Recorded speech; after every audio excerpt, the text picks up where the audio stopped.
Então, boa noite a todos. Hoje daremos início a mais uma aula de assistência de enfermagem em UTI, tá? O tema da nossa aula de hoje, meninos, é sistematização da assistência de enfermagem, tá? E como material de estudo, eu escolhi esse artigo, Sistematização da assistência de enfermagem à UTI, a um paciente crítico, Foi um artigo escrito por Andressa de Oliveira Zambrano e colaboradores, publicado na revista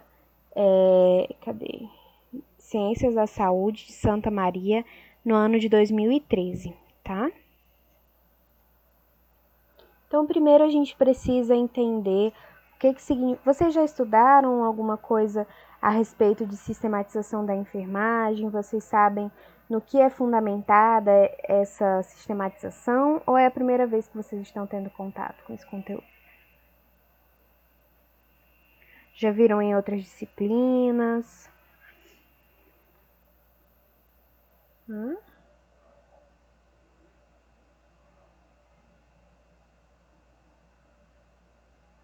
Primeira vez, né?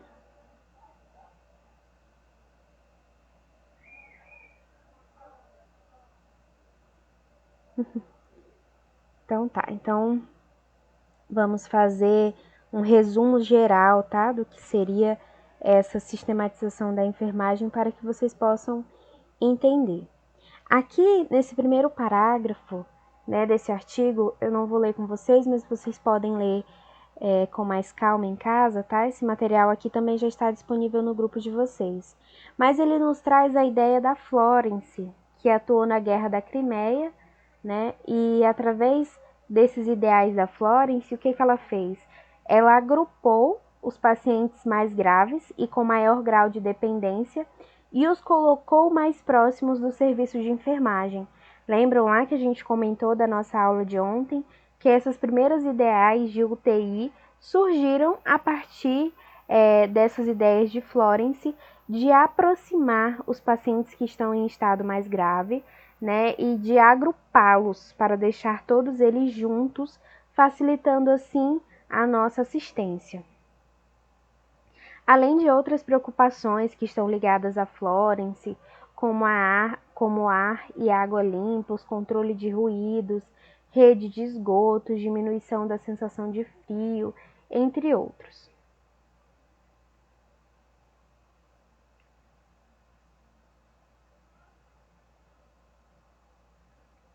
Desta forma, com o desenvolvimento na assistência, os cuidados foram especificados de acordo com o grau do quadro clínico do paciente. Para enfermos estáveis com patologias graves e um nível acentuado de sintomatologia, a unidade mais indicada é a terapia intensiva, pois, paralelo ao desenvolvimento dessa unidade hospitalar, os cuidados de enfermagem também evoluíram, de acordo com a singularidade de cada paciente crítico. Então aqui o autor ele está nos dizendo o quê? Ele está nos dizendo que os cuidados eles precisam ser adequados para cada paciente. Então aqueles pacientes que estão em um estado mais grave, consequentemente, eles irão precisar de mais cuidados, eles irão precisar de uma assistência maior. Por isso, o local mais indicado de tratamento é justamente a unidade de terapia intensiva. Atualmente, o campo do intensivismo, juntamente com as diversas áreas do conhecimento, cada vez mais vem produzindo e validando novas particularidades e novos procedimentos, tecnologias e intervenções técnicas. Então, a gente sabe que a UTI, o serviço de UTI está evoluindo, não é verdade? Nós estamos tendo mais tecnologia, mais recursos, novos exames a serem realizados. Então, a gente consegue observar, certo, essa evolução na tecnologia.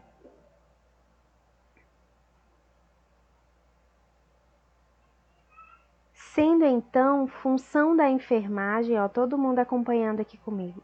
Qual é a função da enfermagem então dentro de uma unidade de terapia intensiva? Qual vai ser a nossa responsabilidade nesse setor? presença constante para assistir, cuidar e acompanhar o tratamento clínico do paciente. Então, a enfermagem, ela precisa ter a sua presença constante dentro de uma unidade de terapia intensiva. Ela precisa cuidar constantemente do paciente, tratar aquele paciente, acompanhar, né? Justamente porque, se ele é um paciente que ele está em uma UTI, logo ele é um paciente em estado grave e que necessita de mais cuidados. Então, por isso a importância da enfermagem estar presente, estar atuante nesse local. Tudo tranquilo até aqui, nada de muito novo, né? A gente ainda está fazendo uma breve introdução. Depois eu quero que em casa vocês deem uma lida nesse material por completo, tá? Que eu vou passar para vocês. Que eu vou passar não, que já tá no grupo de vocês. Aqui eu tô só apontando, vejam que eu marquei, né, alguns pontos, que são os pontos mais importantes para vocês darem uma lida, tá? A enfermeira, ela é citada como agente de cuidados críticos, que trabalha em unidades de cuidados intensivos nos hospitais e em outros locais onde a criticidade é dada, como ambulatórios e até mesmo de saúde em domicílio. Então aqui a gente percebe que a enfermagem ela é importante em todos os serviços de saúde, né? Então, desde a saúde em domicílio até uma saúde onde o serviço crítico é elevado, né? Então, nós precisamos do serviço de enfermagem em todos esses setores. Os cuidados de enfermagem em UTI são para pacientes com situações críticas de quadros agravados. Então, lembram ontem quando a gente conversou, né, a respeito do quadro de funcionários, né, que tem médico, enfermeiro, um enfermeiro para cada 10 pacientes, um técnico para cada 2 pacientes.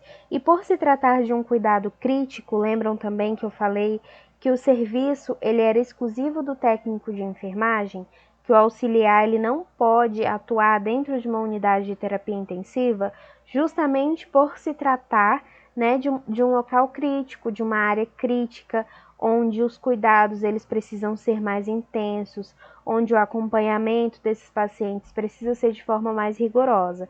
Por isso, a necessidade de profissionais, e como eu disse, profissionais especializados, né? Profissionais que já possuem experiência na área, que já possuem alguma especialização,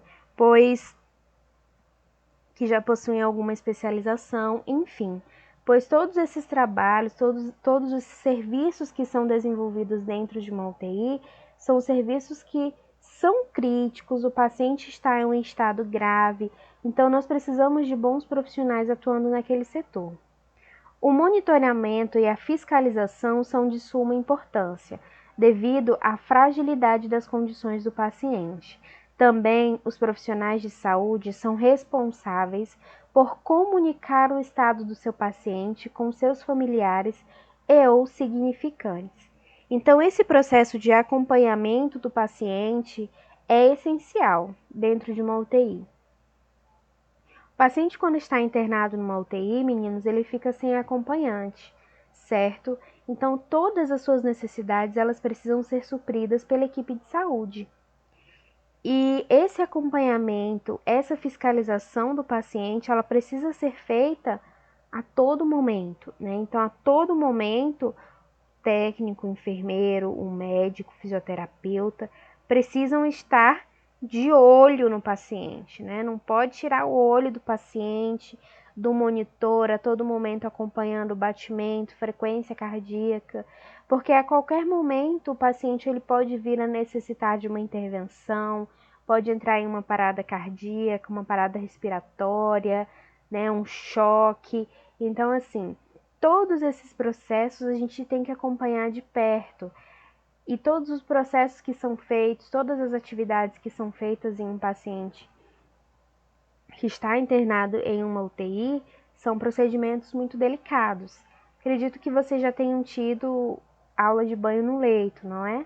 Não sei, mas eu acredito que sim. E vocês lembram da técnica de banho no leito? É uma técnica extremamente cautelosa, né, meninos? Onde a gente tem vários passos a serem obedecidos, algumas técnicas a serem realizadas. Imaginem agora realizar uma técnica de banho no leito em um paciente que está internado na UTI, onde o paciente não respira sozinho, precisa da ajuda de aparelhos, né, o ventilador mecânico, está entubado, na monitorização cardíaca, com vários acessos venosos, sonda vesical, sonda nasogástrica. Então imaginem a dificuldade que é para você dar um simples banho nesse paciente. Tudo que você vai fazer com ele é mais delicado. Para você fazer um acesso venoso em um paciente que está internado na UTI também é muito difícil, né?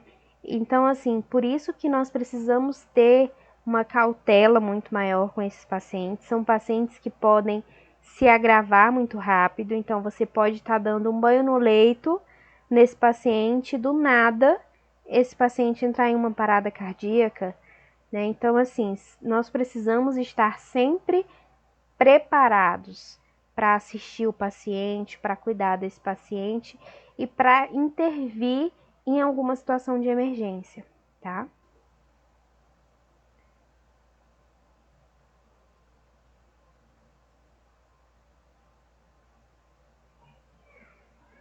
Qualquer mudança sutil na condição de um paciente que possa justificar a intervenção médica deve ser observada rapidamente.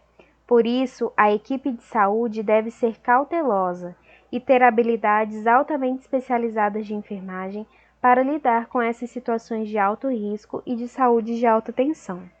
Então, nós precisamos ter uma noção muito clara do que é uma emergência, do que precisa de uma intervenção e do que não precisa, né? E a partir do momento que você identifica uma situação alarmante, que você identifica uma necessidade de intervenção, aí sim, né, você tem que comunicar a equipe, você tem que comunicar o médico, fisioterapeuta, enfim, todos os profissionais de saúde que estiverem no local para poder auxiliar.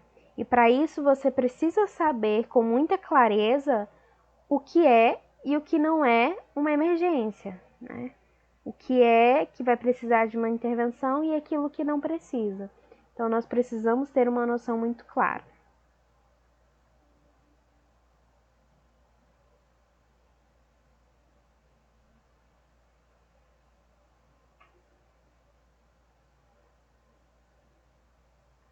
Bom, meninos, vou explicar assim de forma bem resumida o que significa a sistematização da assistência de enfermagem, tá? Prestem atenção agora. Quem quiser anotar aí em um cantinho de vocês, né? Vou dar uma, vou tentar explicar de uma forma bem clara para que vocês possam entender. Sistematização de enfermagem é quando nós avaliamos um paciente, pesquisamos o seu histórico, então quais são as suas doenças que ele já teve, quais são as suas doenças atuais, como é seu estado de saúde, onde ele mora, como é o seu padrão alimentar, suas rotinas de urina, de defecação, enfim, todo o histórico daquele paciente, para que nós possamos conhecer. Junto com esse histórico do paciente, nós temos que ter o exame físico. O que é esse exame físico? É quando a gente faz uma avaliação de todos os sistemas do nosso corpo. Então, como que está funcionando o sistema cardíaco? Como que o coração está batendo bem, né? Quantas bulhas o coração está batendo? Qual a medida da frequência cardíaca, da frequência respiratória? Quais são os sons que são escutados no pulmão? Então, tudo isso é o exame físico, tá?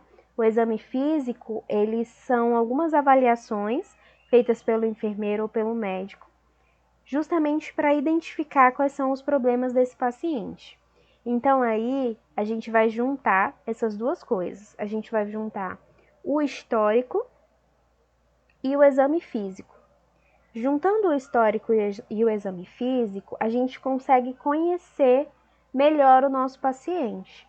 A gente consegue saber quais são as limitações desse paciente, quais são as suas necessidades, quais são as doenças que esse paciente já teve, quais são os riscos que ele tem. É um paciente que tem risco de infecção, que tem risco de queda, que tem risco de lesão por pressão, enfim, tudo isso a gente consegue identificar quais são esses problemas através da historinha do paciente, o histórico e o seu exame físico.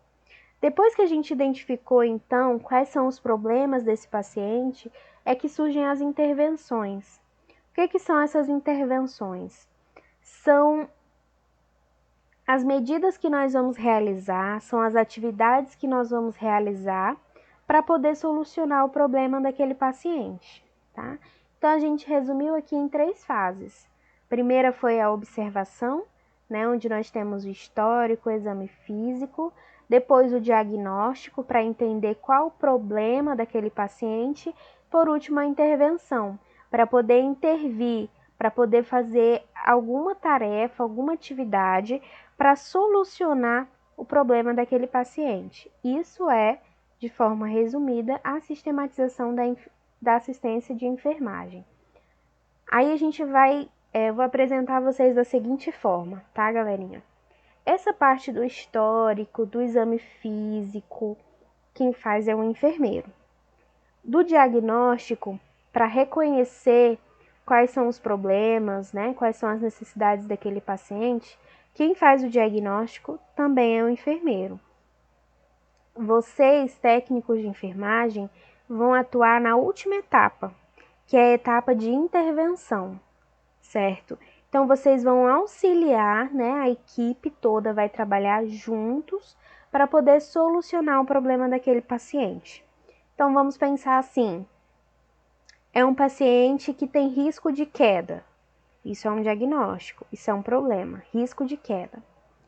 Quais as possíveis intervenções? O que a gente pode fazer para evitar com que esse paciente venha a sofrer uma queda? Um exemplo de intervenção: manter sempre as grades laterais da maca levantadas. Isso é uma intervenção, certo?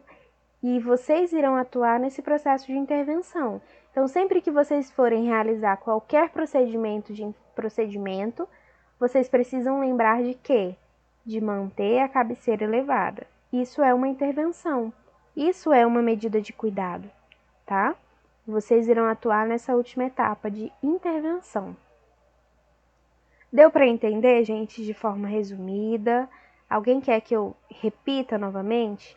Agora eu vou apresentar para vocês como que acontece a aplicação da sistematização, que nós vamos chamar de SAI, como que esse SAI ele é aplicado dentro de uma unidade de terapia intensiva, tá? Vocês conseguiram entender de forma resumida?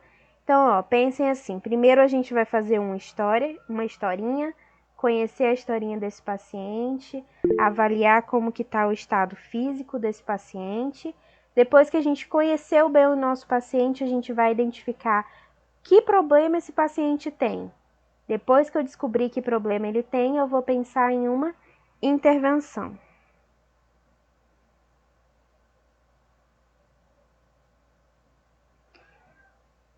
Lidiane, como assim? Quem atua na UTI?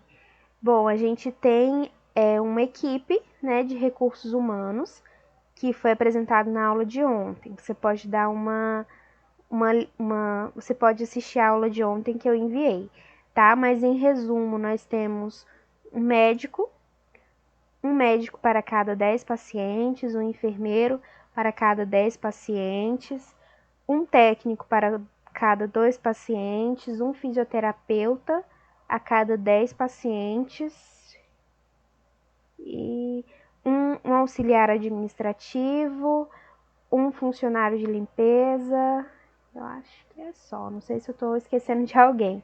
Mas assiste a nossa aula de ontem, tá? Que tá bem descrito lá, tá bom, meu amor? Qualquer dúvida você pode perguntar. Nada. Mas eu acho que eu falei todos. Deu pra entender o SAI, meninos? Deu pra entender ou não deu pra entender? Diga aí, joga na roda.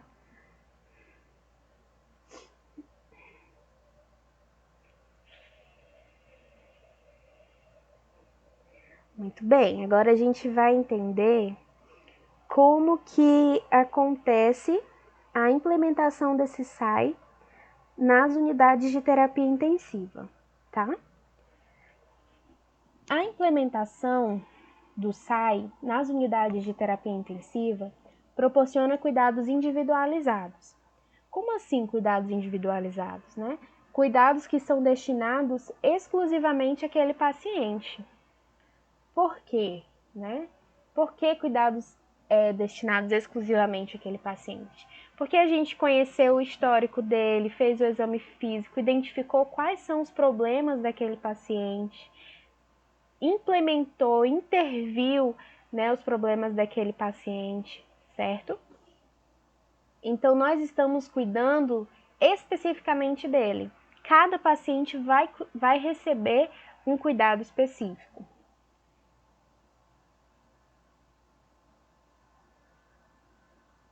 A aplicação desse SAI, ela também vai oportunizar avanços na qualidade da assistência, o que impulsiona sua adoção nas instituições que prestam assistência à saúde.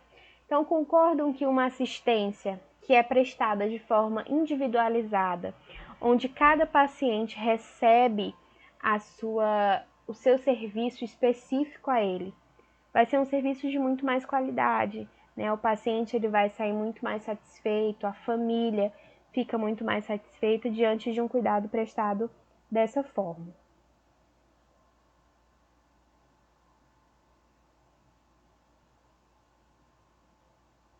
Aí esse trabalho aqui, meninos, que eu mandei para vocês, que depois vocês vão realizar uma leitura com calma, foi um estudo de caso, tá? Feito em um paciente que estava internado na UTI do Hospital São Francisco, em Santa Maria, Rio Grande do Sul, no período de agosto a novembro de 2010, tá?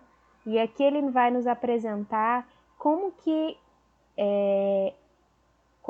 ocorre esse histórico, né? Então, quando eu falo histórico, o que eu estou querendo me referir? A gente vai acompanhar aqui agora nessa leitura, tá?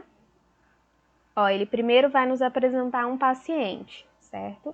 Paciente ANC do sexo masculino de 91 anos apresenta diagnóstico médico de infecção respiratória. Então, ele está com quadro de infecção respiratória. Bloqueio átrio ventricular total, que é uma alteração cardíaca, tá? Hipertensão e diabetes.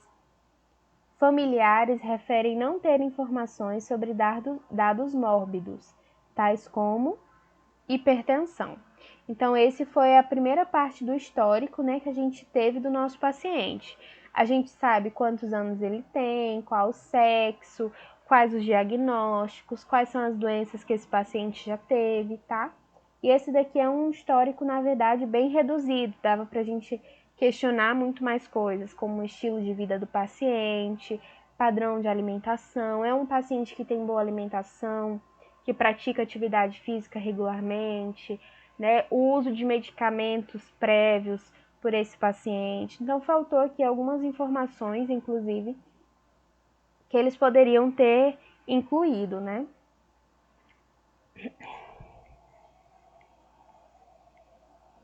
E aqui em relação ao exame físico, então, eles avaliaram lá o paciente, o que eles observaram no estado físico desse paciente?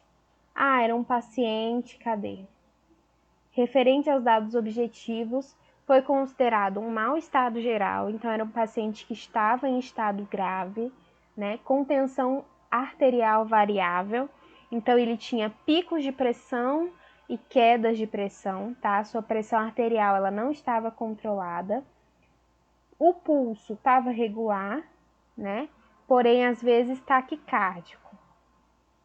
O que é o taquicárdico? É quando há um aumento da frequência cardíaca. Vocês lembram qual é a referência da frequência cardíaca? Quem lembra? Quando vocês vão medir o pulso, pode dar de quanto a quanto?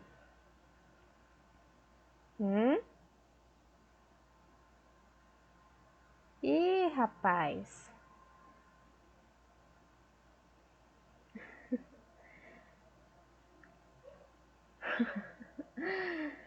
O pulso normal, meninos, em adultos, né, é de 60 a 100. Então, quando a gente fala, é um pulso taquicárdico ou taquifigímico, como ele nos disse aqui, né, é um nome difícil. O que isso quer dizer? Que o pulso do paciente está acima de 100 batimentos por minuto, tá? Ou então bradicárdico, né? Brad é quando tá menor, então tá menor de 60. Então vocês sempre precisam ter esse valor de referência na cabecinha de vocês, tá? Porque, por exemplo, você tá trabalhando lá na UTI, né? O que vai aparecer para você lá no monitor? Vai aparecer a frequência cardíaca do paciente. Aí a frequência cardíaca do paciente tá 120. E aí, eu devo me preocupar? Frequência lá do seu João tá 120. Eu devo me preocupar? Eu devo fazer alguma coisa? O que vocês acham? Sim, tá além do tá taquicárdico, né? Tá acima do nosso valor de referência, que é 100. Então vocês precisam ter o valor do que é normal na cabeça de vocês, tá? Porque você sabendo o que é normal, quando alguma coisa está fora da normalidade, eu já tenho que me preocupar, tá? Então, isso são alguns valores que, na prática, né, vocês vão pegando o jeito da coisa, tá? Mas, assim, o que eu sempre digo, né? Para uma equipe realmente funcionar, nós precisamos de bons técnicos atuando. Porque vocês, meninos, estão mais próximos do paciente, né? O enfermeiro muitas vezes tem muitos assuntos burocráticos a resolver, tem que agendar exame, tem que fazer isso e aquilo, enfim. E o técnico de enfermagem, né, ele acaba ficando mais próximo do paciente, aferindo sinais vitais, administrando medicamentos. E vocês precisam, né, saber reconhecer o que está certo e o que está errado. Porque se você não reconhecer, como que você vai comunicar, né? Ou a enfermagem ou ao médico, né? Como que você vai comunicar se por você tá tudo certo aquilo, né? Então, assim, uma vez eu teve uma aluna, né? Uma aluna do curso falou assim: professora, eu tô fazendo o curso técnico, eu não tenho que estudar essas coisas aí não, eu só preciso ir lá e saber fazer. Eu falei, então tá bom, vá lá e faça fazer, né? Será que assim você está formando um bom profissional? Um profissional que só sabe puncionar uma veia, mas não sabe o que aquele medicamento vai causar, que não sabe a diluição daquele medicamento, que não sabe fazer um cálculo de diluição, um cálculo de gotejamento? Será que esse profissional não está trazendo riscos, né, ao nosso paciente? Então, assim, eu sempre digo que um profissional bom é aquele que tem a combinação das duas coisas, né, da técnica. É muito bom você saber fazer a técnica e do conhecimento. Mas a técnica você aprende com a prática, né? Com a prática você vai fazendo, você vai ganhando experiência e vai melhorando, né? O conhecimento, se você não se dedicar a estudar, se você simplesmente deixar para trás, deixar passar, você não vai aprender nunca, né? E nós estamos precisando, meninos, de profissionais assim, né? Que façam realmente a diferença onde estão. E eu sempre falo nas minhas primeiras aulas, né? Logo quando eu dei aula para as primeiras turmas, né? Que eu quero ajudar na formação de bons profissionais. Então eu quero poder chegar em um hospital da vida e falar, olha, esse aí foi meu aluno, né? A gente fica muito orgulhoso quando vê um aluno realmente dedicado, esforçado, né? Que supera todas as dificuldades, assim. Todo mundo tem problemas, galerinha. Todo mundo tem suas dificuldades, tem seus problemas. E essa pandemia, né, que nós estamos vivendo é uma realidade na qual ninguém esperou, ninguém estava esperando, né? Ninguém imaginou que isso fosse acontecer, né? E eu imagino o quanto esteja sendo difícil para vocês manter uma rotina de estudos, conseguir estudar, né, durante tudo isso. Mas eu espero que vocês do fundo do meu coração, eu espero que vocês realmente consigam, né, estudar, consigam se dedicar. Eu torço muito por isso, né? Por isso que eu sempre falo, qualquer dúvida, né, à disposição, qualquer dúvida, me interrompam, professora, eu não entendi, pode perguntar, tá? Fiquem à vontade, estou sempre à disposição para responder. Esse é um assunto que vocês vão precisar se dedicar um pouquinho mais, né? Então, qualquer dúvida, meninos, qualquer dúvida, perguntem, tá? Não calem, não deixem passar, porque uma dúvida de hoje você pode vir precisar dela lá no outro dia quando você estiver trabalhando, né? Então, assim, estou à disposição para ajudá-los realmente, tá? Passar por tudo isso e vai dar certo, sim, tá? Vamos voltar aqui, né? A professora some assim do nada, né? Vai falar um monte de coisa. Mas assim, só porque eu queria mesmo, né, comunicar isso a vocês, que a gente reconhece o quanto está sendo difícil para todo mundo, né, passar por esse momento, para a gente também, mas vai dar tudo certo, se Deus quiser. Então, meninos, voltando aqui, né, ao nosso exame físico, tá? Eles mediram também a temperatura axilar, né? A temperatura axilar estava normal, a respiração também normal, e ele estava com o quê? Fé no pai, né, Lidiane? Fé no pai que vai dar tudo certo.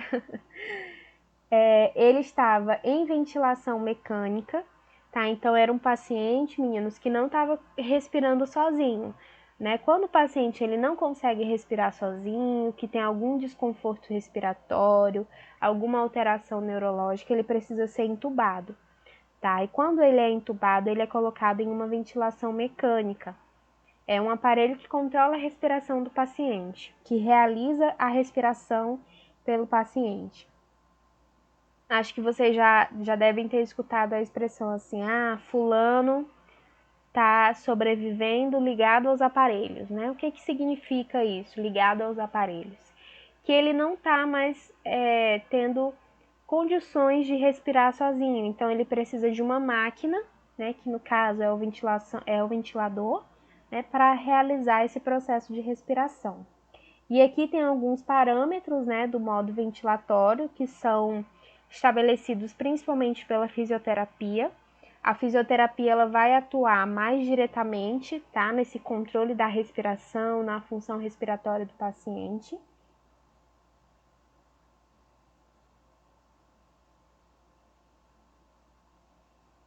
E aqui nós temos uma avaliação da escala de coma de Glasgow.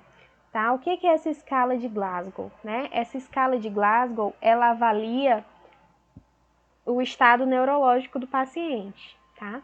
Através da abertura ocular, tá? Ele mede, é um paciente que tem a abertura ocular espontânea, então o paciente ele vai receber tantos pontos, tá? Ou então, resposta verbal, é um paciente que se comunica? Não, né? Então ele vai receber uma certa pontuação na escala, ou através da movimentação, tá? Do processo de movimentação dos membros. O nosso paciente, ele recebeu a pontuação 3. É a pior pontuação que tem, tá? É a pior pontuação que tem. Vocês nunca vão ver um Glasgow 2, um Glasgow 1, um Glasgow 0, tá? O pior é 3. E é justamente, né, a escala, o número que foi dado a esse paciente. Então, o estado desse nosso paciente, que a gente está estudando aqui, é muito grave. É um paciente que está inconsciente, então ele não tem noção de espaço, noção de tempo, não tem resposta verbal e está em estado comatoso. Então, é um paciente que está em coma, tá? Provavelmente, eu não lembro aqui se ele me falou, mas provavelmente em sedação, né? Então, provavelmente é um paciente que está sedado.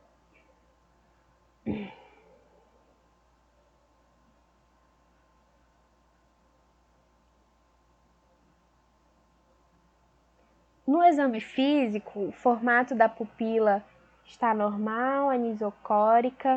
O que é esse exame de pupila?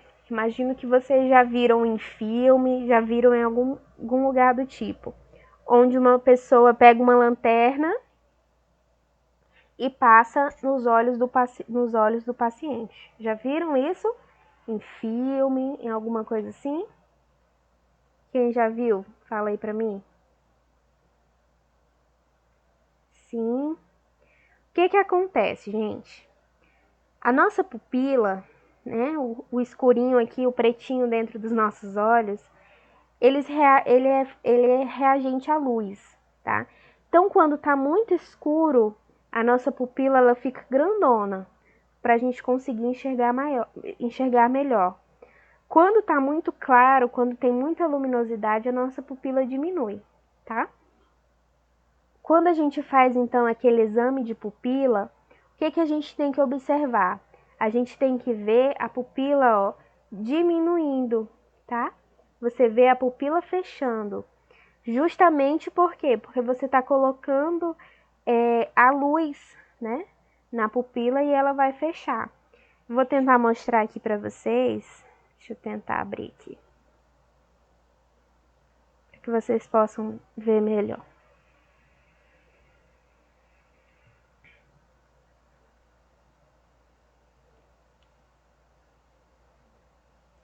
É bem legal.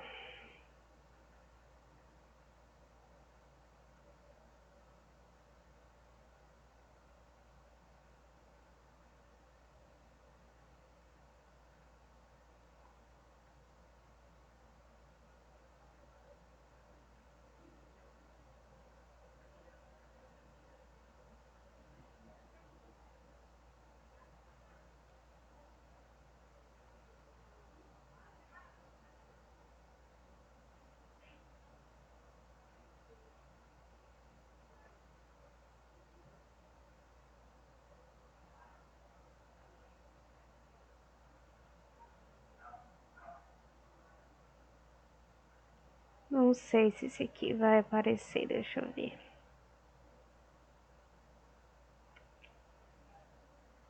O momento não está fácil para empreendedores e profissionais liberais. Por isso, o PicPay Empresas zerou toda.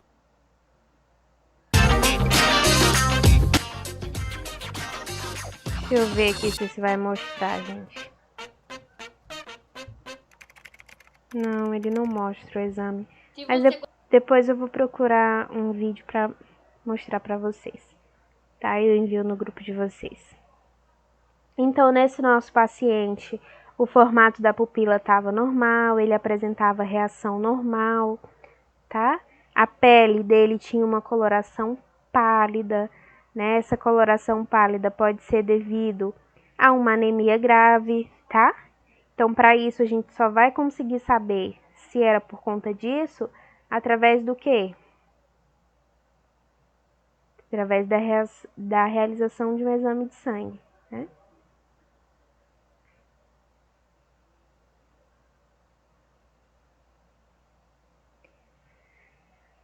O tugor da pele estava diminuído, ó, ele tinha uma úlcera por pressão média, tá? De grau 2.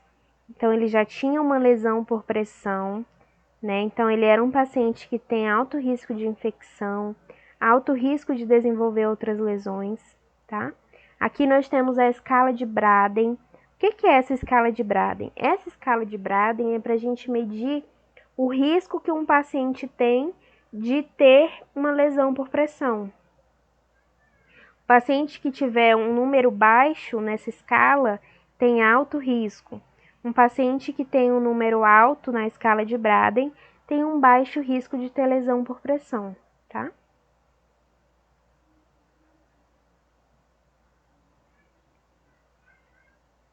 Ó, ele estava fazendo uso de sonda nasoentérica, que essa sonda nasoentérica é uma sonda que passa pelo nariz, né? Região da faringe, esôfago, estômago e vai ficar lá no intestino, tá? Do paciente. Então a alimentação ela passa através dessa sonda por meio do nariz e atinge o intestino. Presença de um tubo orotraqueal, então ele estava respirando através de um tubo orotraqueal, sem manchas, crânio sem normalidade, não foi possível não foi possível saber sobre queixas de cefaleia, né? Enfim, eles avaliaram o paciente de cima e embaixo, né? Fez uma avaliação completa do paciente. Ele estava com acesso venoso central. Nesse acesso venoso central, ele estava recebendo solução fisiológica a 0,9% a 50 ml por hora. Quem assistiu a aula de ontem, lembra que eu falei da bomba de infusão? Que nas UTIs eram obrigatórios ter as bombas de infusão? A gente só vai conseguir controlar, meninos, a velocidade, tá? Dessa medicação se tiver bomba de infusão. Então, isso significa que a cada 1 hora que se passa, o paciente ele recebe 50 ml de solução fisiológica, bem pouquinho, né? Então, por isso a gente precisa de uma bomba de infusão. Noradrenalina. Alguém sabe para que serve a noradrenalina?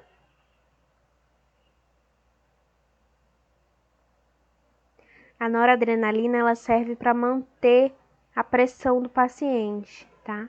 Então, geralmente, quando o paciente ele está com uma pressão muito baixa, né, ele vai precisar fazer o uso de noradrenalina.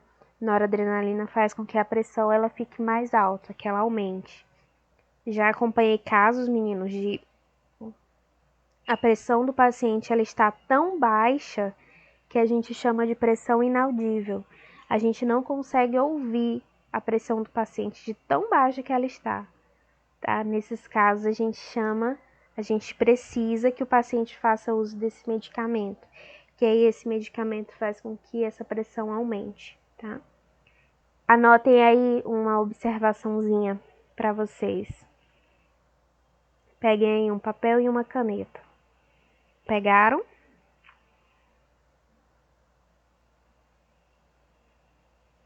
Quando vocês forem administrar a noradrenalina, vocês precisam ter muito cuidado, tá? É um medicamento fotossensível, ou seja, ele é sensível à luz. Então, Lidiane, só um pouquinho, tá, gente? Vou só responder aqui a pergunta da Lidiane. Professora, isso se usa quando o paciente tem uma parada? Não. Quando o paciente ele tem uma parada, a gente faz uso de adrenalina, tá, Lidiane? A gente faz uso de adrenalina, de amiodarona, são outros medicamentos. Mas aí a gente reanimou o paciente voltou. Só que a pressão do paciente ela ainda está muito baixa. Tipo, a pressão tá 6/4, tá? 7/4, 8, né? Uma pressão muito baixa. Aí o médico vai lá e prescreve a noradrenalina para esse paciente, depois da parada, se o paciente precisar, tá? Mas se o paciente parar, o paciente parou, a gente usa a adrenalina. Entendeu, meu amor? Vamos lá, notem aí no caderninho de vocês. A noradrenalina é um medicamento fotossensível, então ele não pode ficar na luz, tá? Por isso que quando vocês forem administrar a noradrenalina, ele vai vir dentro de um saquinho, tá? O soro ele fica dentro de um saquinho. O equipo do soro, meninos, não é aquele equipo transparente, ele é um equipo laranja, tá? Eu não sei se o Sebastião, é o Sebastião que é auxiliar, né? Não sei se ele já viu, mas é um equipo laranja, ele é escuro, porque esse remédio ele não pode entrar em contato com a luz, tá? Então essa é uma observação que eu quero que vocês façam. Outra observação. Travou aí?